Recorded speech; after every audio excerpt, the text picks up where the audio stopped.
Good morning students. Last class में हम लोग जो हमारे पास सीड या बीज था उसके बारे में हम अध्ययन कर रहे थे।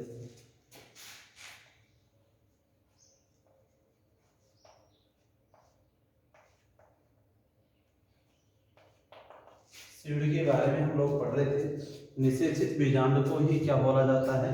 बीज कहा जाता है। ये जो बीज हमारे पास थे, जैसे ही निषेचित बीजांड से बीज बनता है तो इसमें दो आवरण हमने पढ़े थे। इसमें एक बीजांड की संरचना है, बाह्य अध्यावरण और आंतरिक अध्यावरण। इन अध्यावरणों से क्या बन रहा था? बाह्य अध्यावरण से टेस्टा, आंतरिक से टैगमन। बाह्य चोल और आंतरिक चोल में क्या हो जाते हैं? परिवर्तित हो जाते हैं। अब कुछ छोटी छोटी परिभाषा इसमें निकल करके आती है बीज में, जैसे परिभ्रूण कोश।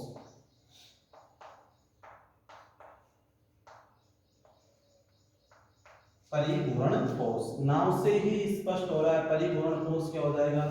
भ्रूण कोश हमने पढ़ दिया है। परि का मतलब चारों तरफ से। यदि जो बीजांड है भ्रूण कोश के चारों तरफ एक पतली झिल्ली के रूप में पाया जाता है तो उसको क्या बोलेंगे? परिभ्रूण कोश। इसमें बीजांड भ्रूण कोश के चारों तरफ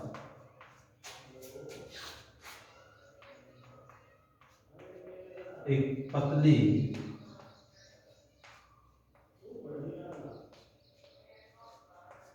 झिल्ली के रूप में पाया जाता है।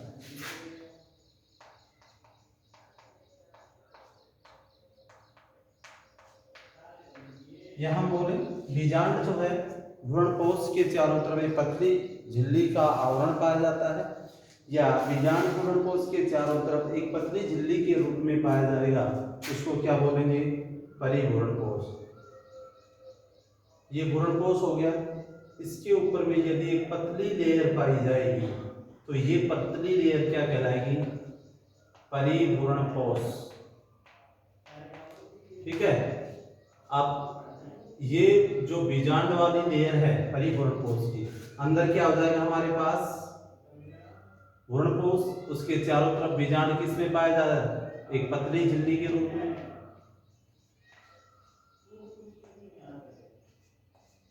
तो इसको हम क्या बोलेंगे? परिभ्रूण कोश बोलते हैं। एग्जाम्पल यदि हम इसका देखें तो जो काली मिर्च होती है,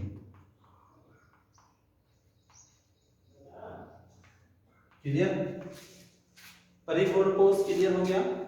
इसमें बीजांड भ्रूण कोश के चारों तरफ, किसमें? परिभ्रूण कोश में एक पतली झिल्ली के रूप में पाया जाता है, जिसको परिभ्रूण कोश बोला जाता है। एग्जाम्पल आता है इसका काली मिर्च।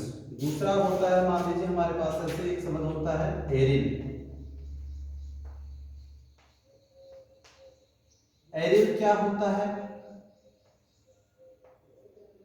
एक मांसल खाने योग्य भाग होता है। क्या होता है? मांसल खाने योग्य भाग होता है।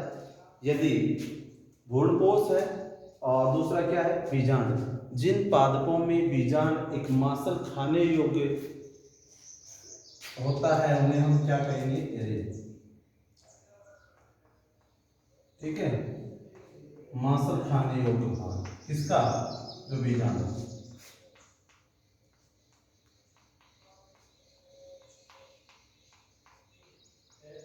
इसका एग्जाम्पल यदि हम देखें, लीची का नाम सुना होगा आपने। क्या होता है? लीची में खाने योग्य भाग।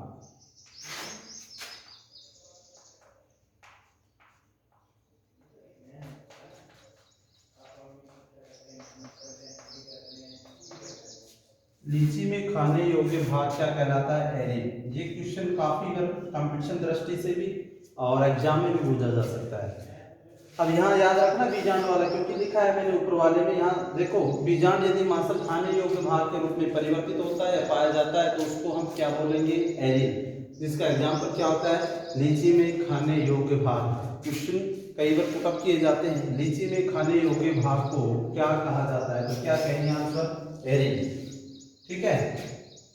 नेक्स्ट होता है कैरेंकम।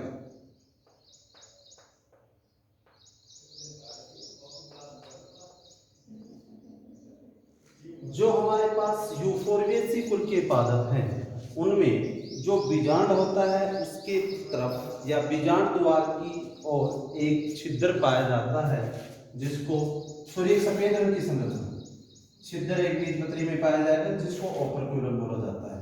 तो यहाँ यूफोर्बिएसी कुल के जो पादप होंगे, कुल के पादपों में एक सफेद रंग की बीजांड के पास मासन संरचना, सफेद रंग की संरचना होती है।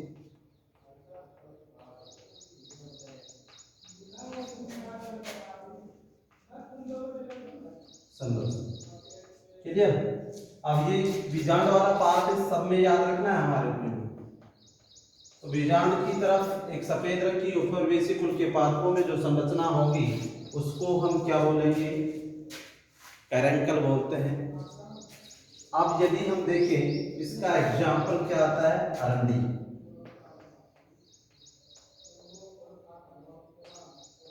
क्लियर हो गए तीनों? परिपूर्ण कोष क्या होता है, एरियल क्या होता है और कैरेंकल। कैरेंकल यूफोर्बिएसी में, एरियल किसमें? लीची में। परिपूर्ण कोष किसमें मिलेगा?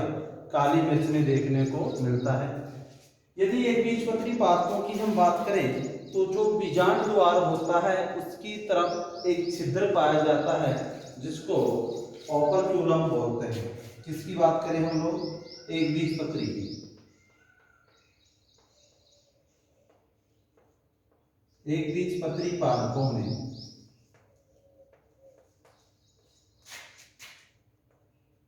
बीजांड द्वार की ओर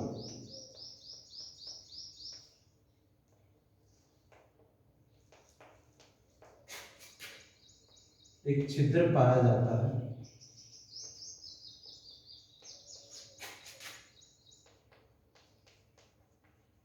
जिसे ओपर्क्यूलम। अच्छा क्वेश्चन है।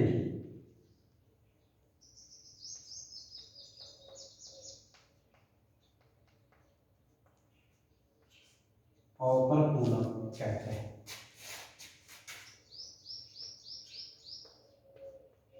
क्लियर? निषेचित बीजांड को बीज कहा था। इसमें छोटी छोटी जो परिभाषाएं, जैसे मान लीजिए परिपूर्ण कोष क्या होता है?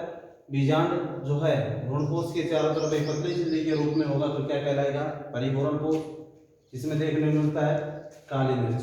दूसरा क्या है? एरिल। एरिल क्या होता है? बीजांड का जो खाने योग्य मांसल भाग होता है, बीजांड खाने योग्य मांसल भाग में परिवर्तित हो जाता है, तो इसको हम क्या बोलेंगे? एरिल।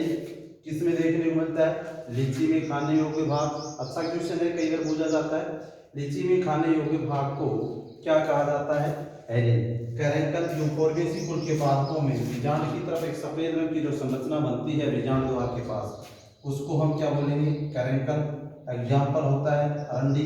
नोट: एक बीजपत्री पादपों में बीजांड द्वार की ओर एक छिद्र पाया जाता है, जिसे ओपर्क्यूलम कहते हैं।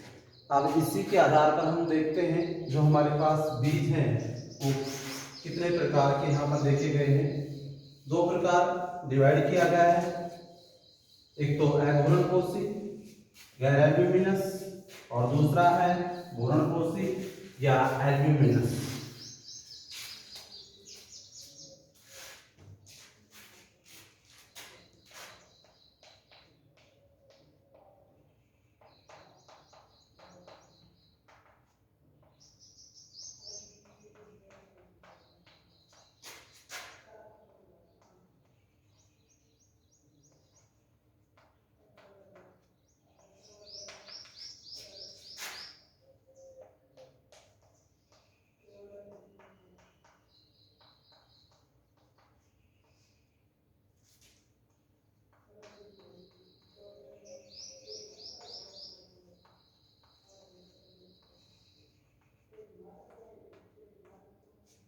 ठीक है भाई, अघूर्णनपोषी या गैर एल्ब्यूमिनस, घूर्णनपोषी या एल्ब्यूमिनस, सीधी सी बात है।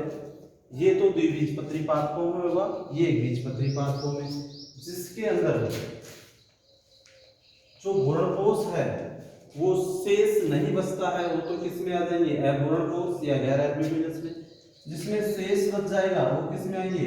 एल्ब्यूमिनस में। एक बीजपत्री जैसे मक्का हुआ, बाजरा हुआ, इसका एग्जाम्पल है।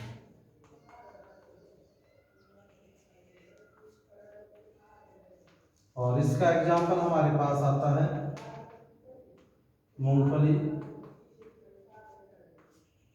चना, जो द्विबीजपत्री पादप है। ये कैसे है? एक बीजपत्री पादप है।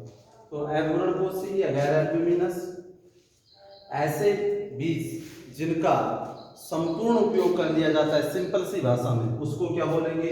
अभ्रूणपोषी। भ्रूण का कोई भाग शेष नहीं बचता है। भ्रूणपोषी जिनका संपूर्ण उपयोग नहीं किया जाता है उसको हम क्या बोलेंगे? भ्रूणपोषी। मक्का या बाजरा, जैसे मान लीजिए मक्का या बाजरा का जो हमारे पास इस तरीके से जो सामान्य भाषा में हम इसको सिट्टा या फली बोलते हैं, इसके इन भाग का तो उपयोग कर लिया जाता है, बीच वाला पार्ट क्या होता है? शेष बच जाता है। बट इनके अंदर क्या नहीं बचता है? शेष नहीं बचता है। तो इस प्रकार से बीज भ्रूणपोषी और अभ्रूणपोषी। अभ्रूणपोषी एक बीजपत्री में, सॉरी द्विबीजपत्री, और जो हमारे पास भ्रूणपोषी या एल्ब्यूमिनस है ये द्विबीजपत्री में होते हैं।